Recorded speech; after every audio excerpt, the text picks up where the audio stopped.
Madame, Monsieur, bonjour. 14e numéro d'Infomag, le magazine des rédactions de France 3 Paris Île-de-France et France 3 Centre. Nous sommes ensemble pour 30 minutes. Si je vous dis Poulbeau, vous allez immédiatement songer à ces gamins au regard plein de malice, peints avec plus ou moins de bonheur sur la place du Tertre à Montmartre, ou vendus en carte postale dans tous les lieux touristiques de la capitale. Poulbeau, un nom commun pour touristes en quête de souvenirs bon marché. Mais Poulbeau, c'est également un nom propre. Francisque Poulbeau est né en 1879 à Saint-Denis. Sur la butte Montmartre où il habitait, il a dessiné des milliers de gosses de rue, mais surtout, il en a pris le plus grand soin. Pour les gamins miséreux, il a créé la République de Montmartre, une association caritative pour soigner et nourrir les enfants dans le besoin. À Montmartre, à l'époque, dans les années 20, tout le monde l'appelait le père des gosses. 50 ans après la mort de Poulbeau, certains sur la butte n'ont pas oublié qu'avant le nom commun, il y avait eu un homme au grand cœur. Jean-Jacques Bazier et Didier Bonnet sont partis à sa recherche.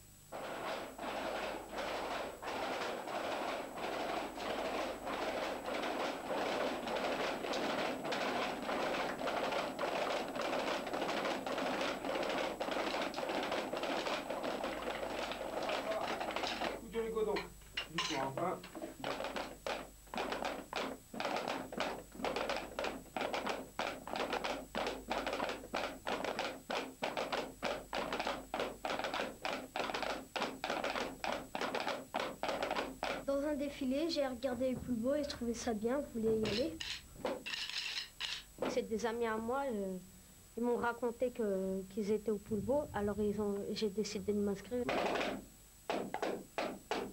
J'aime bien quand on fait les défilés et tout. On va à plusieurs endroits, parfois on va très loin, donc j'aime bien. Quand il y a des défilés, comme c'est assez souvent dans le quartier, et donc on voit nos copains et le lendemain, ils se foutent de nous, quoi. Mais bon, au début, on en avait un peu marre, mais après, on s'y fait.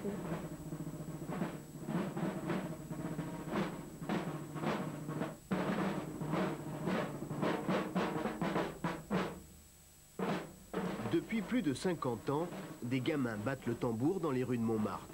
On ne se souvient plus vraiment pourquoi, sauf peut-être vaguement qu'autrefois, vivait ici un certain Poulbeau et qu'il s'occupait des gosses de la rue.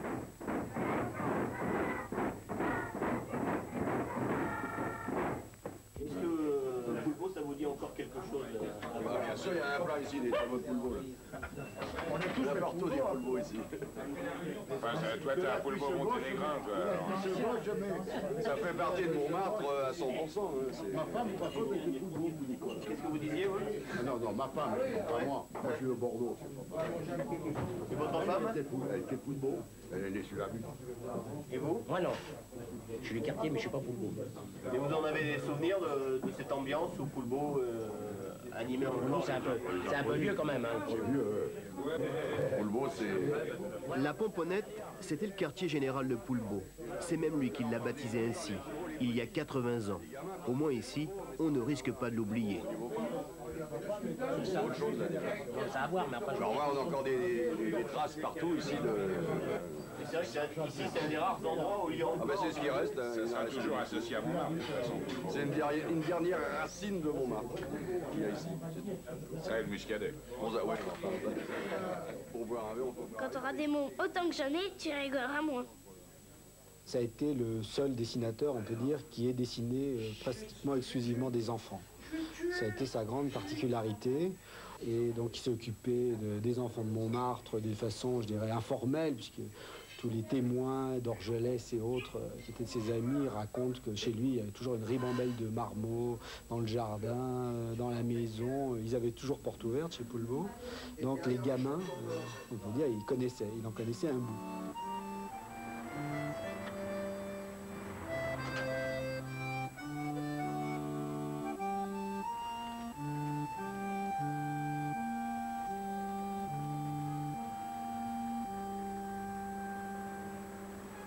On m'appelle encore Monsieur Poulbeau parce qu'il n'y en a plus. Je crois qu'ils sont morts les autres. J'en sais rien. Hein. Peut-être bien. J'en ai pas retrouvé. Je suis resté Poulbeau tout seul. Je ne sais pas si je mérite ce nom-là. Hein? Vous vous reconnaissez dans les dessins de Poulbeau lorsque vous les voyez? Ben, je me retrouve un peu dans celui-là. Monsieur Jean avait 5 ans lorsque Francisque Poulbeau l'a dessiné sur la façade de sa maison, 13 avenue Junot. Il paraît, dit-il, qu'il avait le physique de l'emploi. Comme les gamins de Montmartre, Jean est souvent dans la rue. Poulbeau n'est jamais très loin. C'était pour nous un copain, quoi. Il était sympathique, il s'occupait de nous. Et toi là, et Jean, on m'appelait Jean. Et puis, c'était une habitude, quoi. Un familier, il faisait partie même des mots, mais de tout ça. Ben, on était des petites bandes, on tournait, on virait, on jouait à la guerre. On avait des épées de bois, on faisait des conneries, quoi. Comme peuvent faire les enfants. Tu vois, un bon conseil, occupe-toi de tes fesses. Microbe, microbe. Microbe toi-même, gros tas. Tu sais, la maîtresse de 4e, elle vient d'avoir 2 gosses à la fois. Tiens, je savais pas qu'elle avait 2 maris. Francisque Poulbeau est né de l'autre côté du périph', à Saint-Denis, en 1879, de parents instituteurs. Il ne s'installe dans le maquis, le Montmartre d'autrefois, qu'en 1901. Vivent ici peintres, écrivains, poètes qui deviendront ses amis. Tout ce petit monde se retrouve dans les cabarets et bars. Il souffle alors un vent d'anticonformisme sur la butte. Poulbeau est à l'origine de nombreuses fêtes mémorables.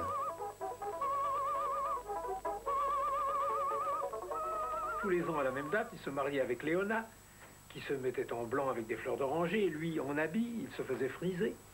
Et tous les invités devaient se grimer, se maquiller, se costumer.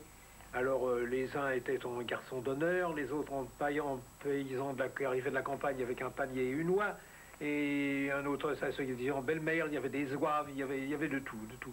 Et tout ce cortège burlesque allait dîner à Montmartre, puis après on allait au bois, en landau. On était admiré par les passants qui criaient « Vive la mariée !» Eh bien, quand il s'est marié, il s'est dit non, décidément, ce ne sera jamais aussi drôle. Quand il s'est marié pour de bon, ce sera jamais aussi drôle que nos mariages d'autrefois. Et cette fois-là, il s'est marié simplement avec 4 témoins, sans le dire à personne. Les clowns et les poètes sont pareils. Ils ne meurent jamais. Il était normal que les Fratellini et Poulbeau soient amis. D'abord, ils habitaient Montmartre, village indépendant, village du cœur.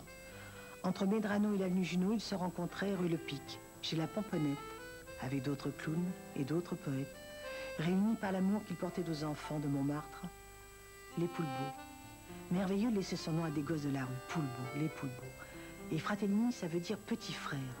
Ils étaient 3, ces petits frères, Paul, François, Albert. Et comme les mousquetaires, 4 avec Poulbeau.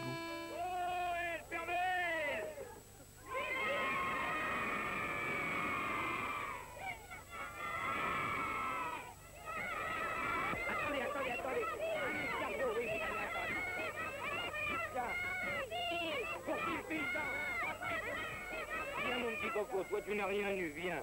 Tu es belle puisque tu pleures, hein. Fais-lui une bise, embrasse-le. Là. Ah, et moi, là. Et dans cet élan de générosité, en avril 1920, Francisque Poulbeau crée avec quelques amis la République de Montmartre, une des premières associations humanitaires.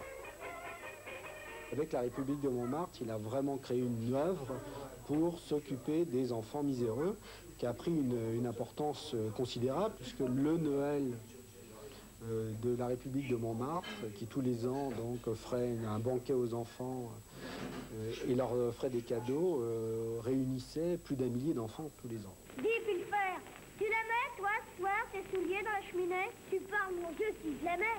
Et si mon frère qui est soldat arrive en permission, je mets les siens avec. Si on peut en mettre 4. Moi, j'ai l'habitude d'en mettre 2. Un de chaque côté de la cheminée. Comme ça, il est forcé de les voir. Mais pas forcé de mettre quelque chose dedans, comme il m'a fait l'année dernière. Mais ça m'était bien égal. Justement, je voulais rien.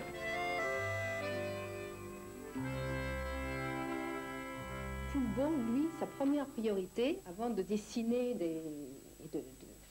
d'illustrer des livres ou des choses, c'était de s'occuper de ce qu'il trouvait dans la rue, de la misère, des pauvres gens, des enfants qui avaient besoin de lui. Autour de ça, je me suis rendu compte que dans Montmartre, il avait fait énormément de choses pour tous ces gens-là.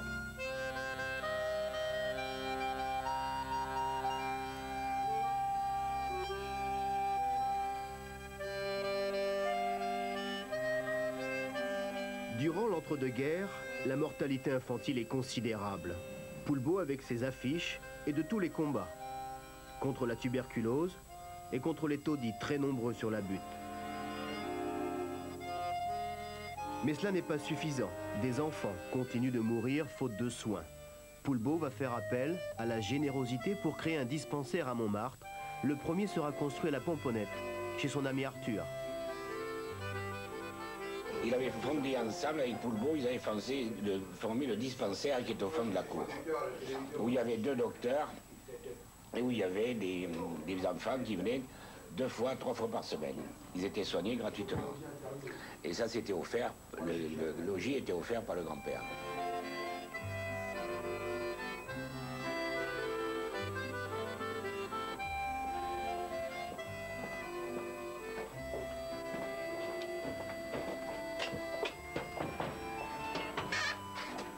Excusez-moi, je passe voir. Et voilà. C'est ici que se trouvait le dispensaire de Poulbeau, avec le grand-père. Pourquoi tu vas pas à l'école? Parce qu'il faut pas avoir de boue. C'était l'esprit de l'abbé Pierre avant l'heure. Il y en avait eu d'autres peut-être avant, mais à Montmartre, ça existait. Pour vous dire, pour vous citer un exemple, c'est que le mercredi et le dimanche matin, nous avions droit en tant que Poulbeau à une distribution de billets pour aller déjeuner dans les restaurants de Montmartre. Et ça nous était distribué. Et lorsque nous allions dans les restaurants pour déjeuner, eh bien, on sentait bien qu'on faisait partie de la famille, on faisait partie du restaurant. C'était les gens qui nous accueillaient. C'était pas... on ne donnait pas une quelconque au bol, non, non, non. On faisait partie de la famille, on était acceptés, c'était chaleureux, c'était une démarche chaleureuse. À Paris, les petits Poulbeaux sont tous les jeudis les hôtes des restaurateurs de la commune libre du Vieux Montmartre.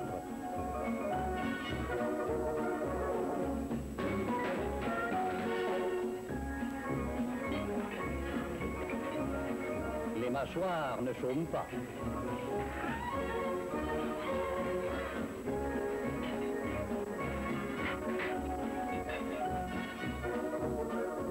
I make the solemn vow to be a loyal and faithful friend of the Republic of Montmartre. I undertake to serve it fervently in the best spirit of Montmartre and to help it in any event with its influence throughout the world. C'était épatant, mais... La République de Montmartre, créée par Poulbeau, fête cette année ses 75 ans. À sa tête, un président à la forte personnalité, Suzanne d'Anglosfaux. Entourée de ses ministres et députés, elle intronisait ce jour-là 2 nouveaux ambassadeurs, l'un aux États-Unis, l'autre en Nouvelle-Zélande. Des experts comptables qui, par cette cérémonie, deviennent de nouveaux mécènes de la République, dont la principale activité est d'organiser des galas de bienfaisance au profit des enfants.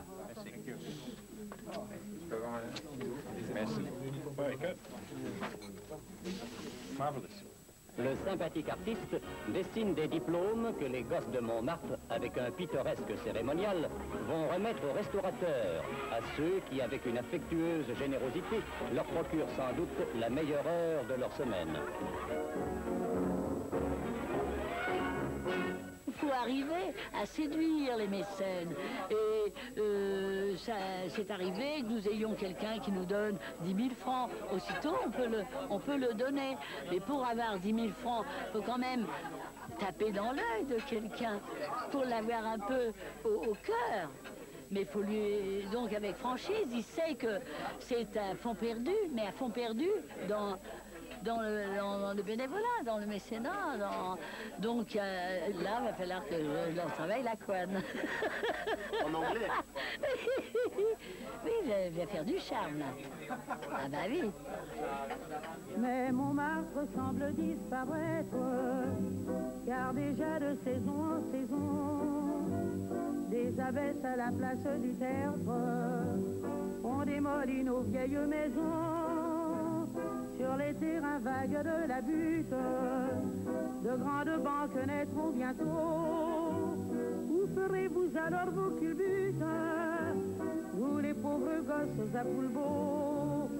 En regrettant le temps jadis, nous chanterons pensant à Thalys, Montmartre des profondeurs.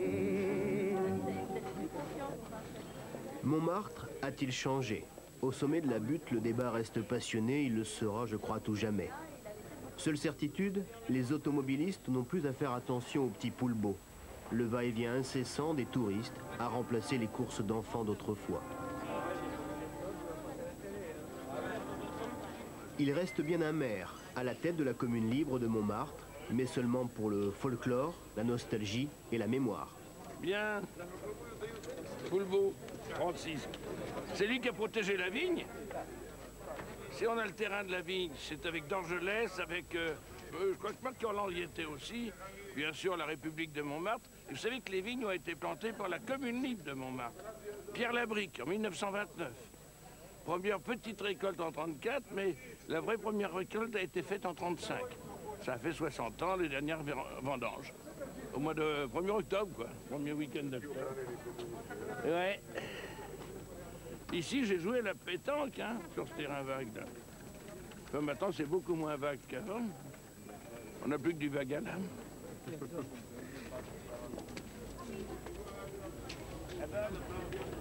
Regardez les belles couleurs, vous voyez? Les couleurs qui sont très vives, belles expressions. Regardez surtout les expressions des visages, vous voyez, qui sont très travaillées. Le regard vous suit quand vous bougez. Vous voyez, faites l'expérience, vous changez de place un peu, vous voyez que le regard vous suit. C'est non seulement une peinture, mais c'est une présence pour l'enfant. Ça me plaît beaucoup dans sa chambre, ça. C'est sympa comme truc. Ça fait des années que je fais ça et je suis seule à en faire à Montmartre. C'est absolument le dernier moment. Le dernier carat, quand je serai partie, il n'y en aura plus, c'est les petits Poulbeaux, parce que c'est typique et tout. Et que moi, je suis comme les Poulbeaux, j'aime vivre dans la rue, j'aime le sirop de la rue, et c'est comme ça que je vis. Voilà. Alors ça, c'est voilà, sympa. Les Français comme vous peuvent apprécier ça, parce que déjà, ça fait partie de la culture maintenant, qu'on le veuille ou non, hein, c'est comme ça. Moi, je vais vous dire aux gens, ce ne sont pas des Poulbeaux, ce sont des Ferrand, ça reste pour tout le monde des Poulbeaux, il n'y a rien à faire, c'est comme ça. Il ne reste plus que le nom, et chacun les interprète à sa façon. C'est un argument de vente quand même. C'est un argument de vente aussi, également, bien sûr, puisqu'on insiste beaucoup sur le fait que c'est traditionnel, et qu'en principe, on ne doit pas pouvoir en trouver ailleurs, qu'ici. Voilà. C'est disons, une partie de ma vie, mais c'est en même temps, c'est mon gagne-pain. J'insiste sur ce point-là. Je ne peux pas non plus renier la chose qui existe, c'est que je vis avec ça. Et ce qui me permet de mener une vie quand même assez agréable et de pouvoir participer à des tas d'autres choses, des tas d'autres activités qui me tentent par ailleurs. Ces Poulbeaux nouvelles versions ont le don de mettre en colère les admirateurs du dessinateur. Sur la place du Tertre, il est impossible de trouver la moindre reproduction de dessins originaux. En réaction, c'est donc créé une association. Elle s'appelle tout simplement les Amis de Francisque Poulbeau. Une centaine de membres qui vient de décréter 1996, année Poulbeau. Tout un programme dont le point culminant sera une exposition dans le musée où vécut quelque temps l'artiste. Et il a eu l'air enthousiaste à l'idée de... C'est vraiment pour rendre à Poulbeau son identité. Parce que, vous le savez, le nom propre de Poulbeau est devenu un nom commun. Alors maintenant, il sert à désigner n'importe quel gosse, enfin qui plus ou moins traîne dans la rue, au point que ce grand succès a permis à d'autres illustrateurs de copier plus ou moins bien Poulbeau. Et on a assisté... depuis 20 ou 30 ans, une prolifération de dessins de toutes sortes qui sont vraiment une trahison vis-à-vis de Poulbeau, parce que ni le graphisme ni l'esprit ne ressemblent en rien à celui de Poulbeau. Bah quoi, on fait pas de mal, on regarde les amoureux. Monsieur, voilà 1 heure qu'on attend. Durand filme ses cordons de souliers dans les cabinets. On avance beaucoup plus dans l'œuvre depuis la fondation de notre association, les Amis de Poulbeau, qui est toute jeune d'ailleurs. Donc on se retrouve au niveau des collectionneurs et on aime comparer, recouper. Oui. Vous n'avez pas tout alors dans ces albums? Ah non. Non, c'est une œuvre considérable, l'œuvre de Poulbeau, on en découvre tous les jours.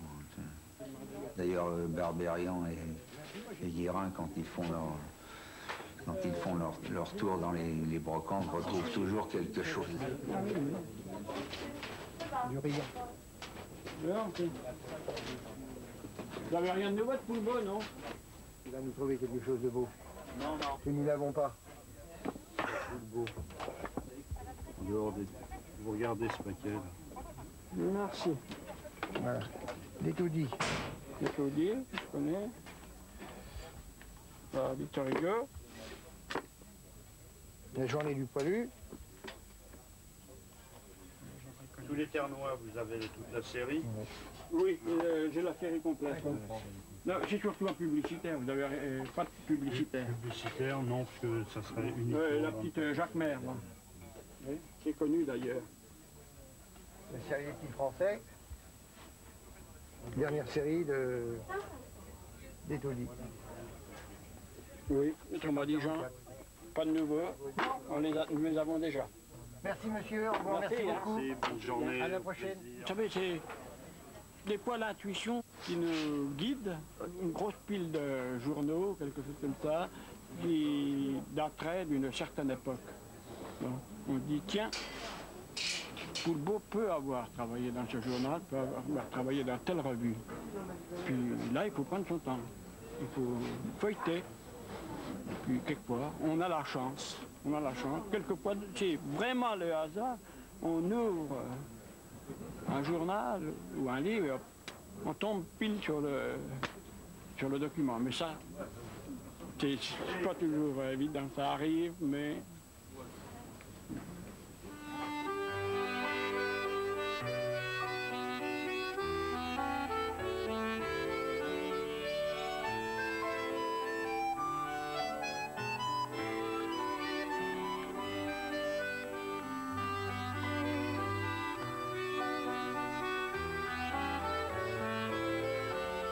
Je touche à tout. On est des touches à tout. On s'intéresse à Poulbeau sur tous ses aspects. On a commencé comme tout le monde avec la carte postale. Et puis de là, on a trouvé autre chose. J'ai abandonné pour les affiches. Les affiches, pour moi, c'est beaucoup trop important. Ça prend trop de place. Il n'est pas question de faire rentrer ça dans un petit appartement. Par contre, on cherche plutôt tout ce qui serait surprenant, ce qu'on ne s'attend pas. On trouvait par exemple un petit seau à moutarde avec la publicité de la moutarde Parizeau dessus, c'est très intéressant. Bon, une petite glace avec une publicité au revers pour un charcutier, c'est très drôle. C'est autrement dit tous les aspects que l'on connaîtrait le moins qui nous touchent le plus. Autrement dit, c'est la surprise. Toi qui es menteur et rageur, tu feras Hitler et on te flanquera la fessée. Là, c'est un boss, je mets des fleurs tout de même. Alors les gosses, on joue à la guerre? On peut pas, personne ne veut faire les boches. Avant la Première Guerre mondiale, Poulbeau participe à la guerre des crayons, une virulente campagne de presse anti-allemande. Ses dessins et légendes sont attendus comme ceux aujourd'hui signés Plantu ou Faisan. Pourtant, l'artiste ne fait pas dans la dentelle. Il colporte, comme les autres, la rumeur des Allemands coupant les bras des enfants. Cela lui vaudra d'être interdit de publier lorsque, 30 ans plus tard, les Allemands occuperont Paris. Juste avant 1914, Poulbeau est un dessinateur qu'on pourrait qualifier plutôt de gauche, un peu anarchisant, à la manière de la butte Montmartre, hein, pas un anarchisme militant qui aurait posé des bombes, mais un anarchisme d'idées. Il a dessiné pour beaucoup de journaux de gauche, qui sont plutôt d'extrême gauche pour l'époque, comme l'Humanité, mais aussi le Bonnet Rouge.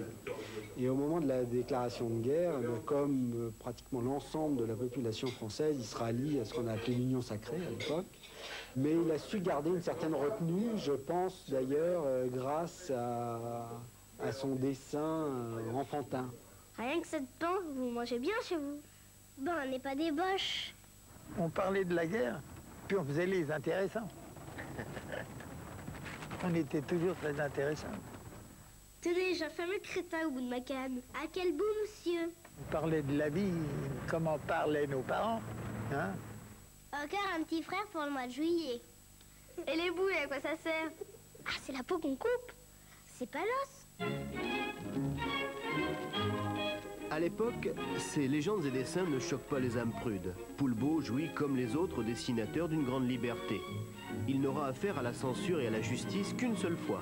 Une plainte en 1901 pour outrage aux bonnes mœurs pour ce dessin. Il sera tout de même publié, mais la légende retirée, et Monsieur Jean se souvient encore de la version initiale. C'était drôle, parce qu'elle levait sa jupe pour le laisser allumer sa cigarette là-dessous. Il y avait la petite légende. Oui, mais la petite légende, c'était me brûle pas les fesses. Ou le cul, même. On avait quelquefois des petits mots crus. Hein. La première fois qu'on s'embrasse, la place vous brûle toute la vie.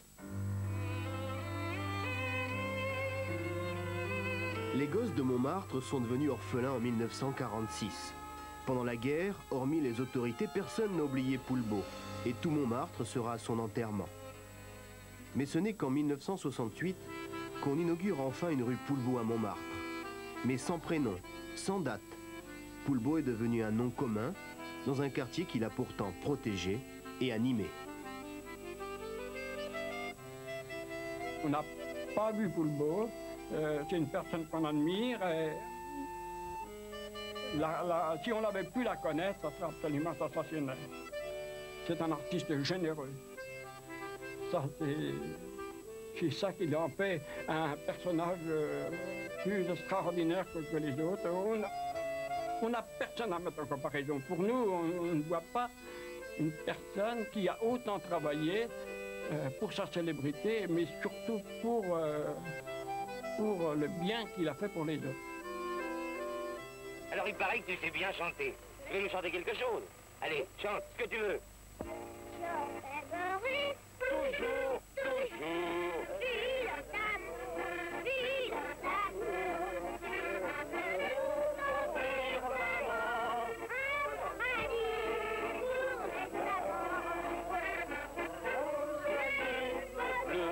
Les amoureux sont très joyeux.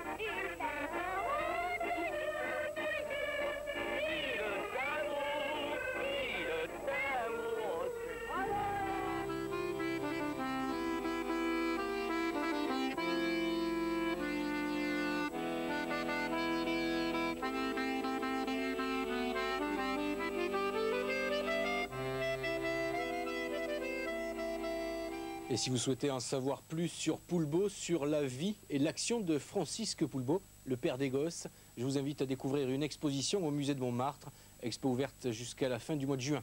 Voilà, fin de ce numéro d'Infomag. Merci de votre fidélité. Prochain rendez-vous dimanche 7 avril à midi, dans quelques instants à vos kiosques, présenté par Christine Richard.